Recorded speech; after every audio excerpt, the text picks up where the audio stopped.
Assalamualaikum warahmatullahi wabarakatuh. Selamat malam. Izin memperkenalkan diri. Taruna tingkat 3, nama Haikal Zulfi Ramadan, STB 5426, Prodi Bimbingan Kemasyarakatan kelas A.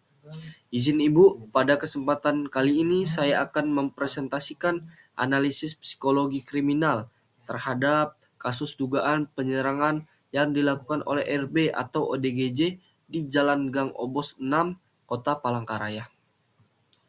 Kasus ini akan saya analisis menggunakan 3 teori dalam psikologi kriminal, yaitu Skinner Theory of Behavior, Excitation Transfer Theory, dan Coercion Developmental Theory. Melalui ketiga teori tersebut, kita akan mencoba memahami faktor-faktor yang mungkin berperan dalam munculnya perilaku agresif yang dilakukan oleh pelaku. Selain melihat peristiwa yang terjadi saat kejadian, kita juga akan melihat bagaimana lingkungan, kondisi emosional, dan proses perkembangan perilaku dapat mempengaruhi tindakan seseorang. Sebelum masuk ke pembahasan teori, saya akan menjelaskan terlebih dahulu mengenai kasus yang dianalisis. Kasus ini terjadi pada tanggal 7 Juni 2026 di Jalan Gang Obos 6, Kota Palangkaraya. Pelaku yang berinisial RB berusia 23 tahun diduga melakukan penyerangan menggunakan senjata tajam jenis mandau terhadap 2 orang warga hingga mengalami luka-luka. Kasus ini cukup menarik untuk dianalisis karena berdasarkan informasi yang beredar, RB memiliki riwayat gangguan jiwa dan baru keluar dari rumah sakit jiwa sekitar 2 minggu sebelum kejadian berlangsung. Berdasarkan kronologi yang ada, sebelum kejadian RB terlihat menunjukkan perilaku yang tidak biasa dan membawa senjata tajam. Tidak lama kemudian, ia diduga memasuki rumah warga dan melakukan penyerangan terhadap seorang ibu dan anak. Setelah kejadian, korban segera mendapatkan perawatan medis, sedangkan pelaku berhasil diamankan oleh warga bersama pihak kepolisian. Melihat kondisi tersebut, kasus ini tidak hanya dapat dipahami sebagai tindak kriminal semata, tetapi juga perlu dilihat dari aspek psikologis dan kesehatan mental. Dari sudut pandang kriminologi, kasus ini termasuk ke dalam tindak kekerasan interpersonal karena pelaku melakukan tindakan kekerasan secara langsung terhadap korban. Hal yang cukup menarik adalah tidak ditemukan informasi mengenai adanya konflik pribadi ataupun hubungan khusus antara pelaku dan korban. Dengan kata lain, korban tampaknya bukan target yang dipilih karena alasan dendam atau perselisihan tertentu. Kondisi ini menimbulkan pertanyaan mengenai apa yang sebenarnya melatar belakangi tindakan agresif tersebut. Karena itulah, diperlukan pendekatan psikologi kriminal untuk memahami kemungkinan faktor-faktor yang berkontribusi terhadap perilaku pelaku, baik dari faktor lingkungan, kondisi mental, maupun pengalaman hidup yang dimiliki. Teori pertama yang digunakan adalah Skinner Theory of Behavior yang dikembangkan oleh B. F. Skinner. Menurut Skinner, perilaku manusia pada dasarnya dipelajari melalui interaksi dengan lingkungan. Setiap perilaku yang mendapatkan penguatan atau reinforcement akan cenderung diulangi, sedangkan perilaku yang mendapatkan hukuman akan cenderung berkurang. Dengan kata lain, perilaku seseorang tidak muncul secara tiba-tiba, tetapi terbentuk melalui proses belajar yang berlangsung terus-menerus dalam kehidupan sehari-hari. Teori ini menekankan bahwa lingkungan memiliki peran yang sangat besar dalam membentuk perilaku individu. Jika teori Skinner diterapkan pada kasus RB, maka perilaku agresif yang muncul tidak dapat dipandang sebagai suatu tindakan yang muncul begitu saja.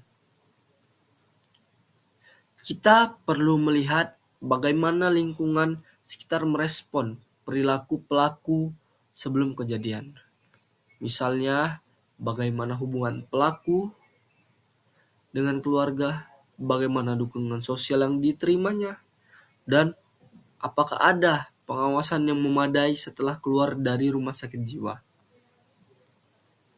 Apabila terdapat perubahan perilaku yang sebenarnya sudah terlihat sebelumnya, tapi tidak segera ditangani, maka resiko munculnya tindakan agresif bisa menjadi lebih besar. Kelebihan teori ini adalah mampu menjelaskan pentingnya peran lingkungan dalam pembentukan perilaku seseorang. Namun, teori ini memiliki keterbatasan karena kurang menjelaskan kondisi mental dan emosi yang sedang dialami individu pada saat melakukan tindakan.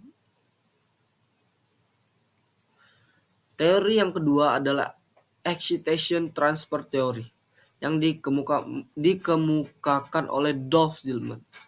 Teori ini menjelaskan bahwa emosi atau rangsangan psikologis yang dirasakan seseorang tidak langsung hilang setelah suatu peristiwa terjadi.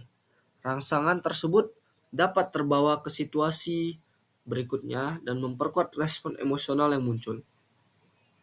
Akibatnya, seseorang bisa bereaksi secara lebih berlebihan dibandingkan kondisi normal. Dalam konteks agresif, teori ini menjelaskan bahwa ketika seseorang berada dalam kondisi emosi yang tinggi dan tidak mampu mengendalikan dirinya, maka peluang munculnya tindakan kekerasan akan meningkat.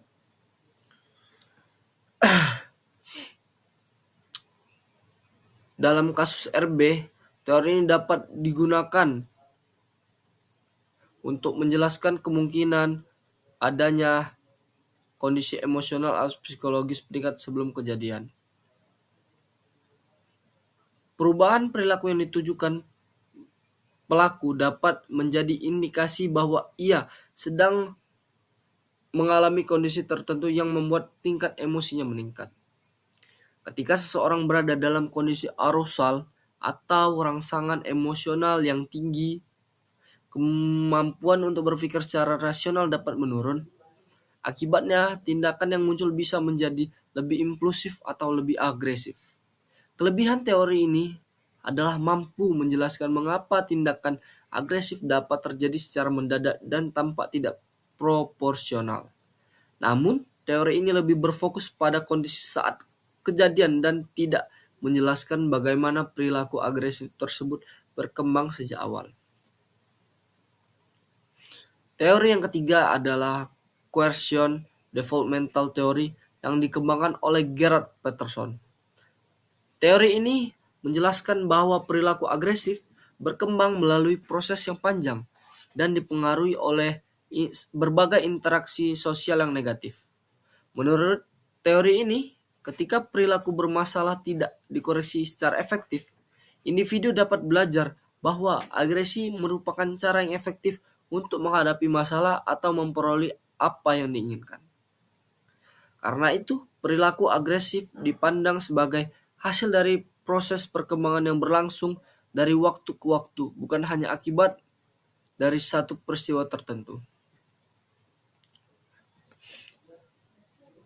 Dalam kasus RB, perilaku agresif dapat dipahami sebagai hasil dari akumulasi berbagai faktor risiko yang mungkin telah berlangsung cukup lama. Faktor-faktor tersebut dapat berupa masalah psikologis yang dialami individu, kurangnya dukungan sosial, lemahnya pengawasan dan lingkungan, ataupun kurang optimal proses rehabilitasi setelah menjalani perawatan. Teori ini membantu kita memahami bahwa tindakan agresif yang muncul pada saat kejadian sebenarnya bisa jadi merupakan puncak dari berbagai permasalahan yang berkembang sebelumnya. Kelebihan teori ini adalah mampu melihat hubungan antara faktor individu dan faktor lingkungan secara lebih komprehensif.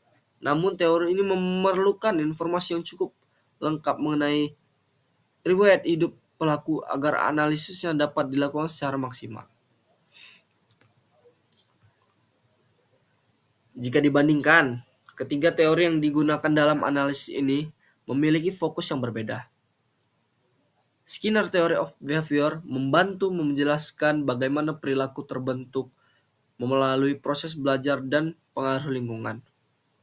Sedangkan Excitation Transfer Theory membantu menjelaskan mengapa perilaku agresif dapat muncul pada saat tertentu akibat tingginya kondisi emosional. Sedangkan Coercion Developmental Theory membantu menjelaskan bagaimana perilaku agresif berkembang dalam jangka panjang melalui interaksi berbagai faktor risiko. Menurut saya, teori yang paling komprehensif untuk menjelaskan kasus ini adalah Coercion Developmental Theory, karena mampu melihat perilaku agresif dari berbagai aspek sekaligus dan tidak hanya berfokus pada satu faktor. Sebagai kesimpulan, kasus dugaan penyerangan oleh RB atau EDGJ menunjukkan bahwa perilaku agresif merupakan fenomena yang kompleks dan tidak dapat dijelaskan hanya dari satu faktor saja. Perilaku tersebut kemungkinan merupakan hasil interaksi antara faktor lingkungan, kondisi emosional, kondisi psikologis, serta proses perkembangan perilaku yang berlangsung dalam jangka waktu tertentu. Melalui analisis menggunakan ketiga teori ini, kita dapat memahami bahwa pencegahan perilaku kekerasan memerlukan pendekatan yang menyeluruh. Diperlukan pengawasan pasca perawatan yang lebih baik, dukungan keluarga yang memadai, serta deteksi dini terhadap perubahan perilaku yang berpotensi membahayakan diri sendiri. Dengan adanya kerjasama antar keluarga, masyarakat, tenaga kesehatan mental, dan aparat penegak hukum, diharapkan kejadian serupa dapat dicegah di masa yang akan datang. Baik, demikian presentasi yang dapat saya sampaikan mengenai analisis psikologi kriminal terhadap kasus dugaan penyerangan oleh RB. Semoga bermanfaat. Saya akhiri. Wassalamualaikum warahmatullahi wabarakatuh.